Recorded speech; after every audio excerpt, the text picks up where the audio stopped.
चला मैत्रिणींनो, खूपच सुंदर दिसणारी एक डिश बनवूया। त्याच्यासाठी एका टोपामध्ये पाणी, दूध, 1 चमचा तूप आणि थोडंसं मीठ टाकून उकळी आल्यानंतर 1 वाटी तांदळाचं पीठ टाकून मिक्स करून घेऊया झाकून ठेवून।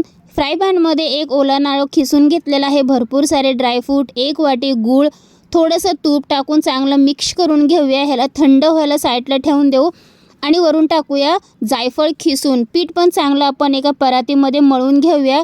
10 मिनिटासाठी ह्याला साईडला ठेवलेलं आहे। चकली बनवतो ना आपण शेवग्यामध्ये, त्याच्यातच मी बनवणार आहे। मी एक जाळीदार प्लेट लावलेली आहे, कुरड्या बनवतो ना आपण ती वाली। आणि बघा एक शेप दिलेला आहे कुरड्यासारखा आणि वरी जे आपण सारण बनवलेलं ते ठेवलं 1 चमचा आणि परत एक कुरडीचा आपण शेप दिलेला आहे। तर तुम्ही बघू शकता किती सुंदर दिसते। हा एक मोदकाचा दुसरा पदार्थ आहे आणि फटाफट 10 ते 15 मिनिटांमध्ये बनून पण जातं। कशी वाटली माझी रेसिपी मला कमेंट करून नक्की सांगा आणि अजून माझ्या यूट्यूब चॅनलला सबस्क्राईब नसेल केलं तर आत्ताच करा। ते बनवून आपल्या तयार आहेत आणि किती सुंदर दिसते बघा तुम्ही। केसरचे एक काड्या ठेवलेल्या आहेत, म्हणजे खूपच सुंदर दिसणार आहे। आणि पाणी ठेवलं होतं गरम व्हायला, चांगलं पाणीही उकळलेलं आहे। जाळी ठेवून आपण 20 मिनिटं ह्याला वाफवणार आहे।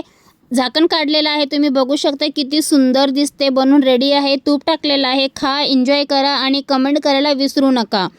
किती सुंदर दिसते ना।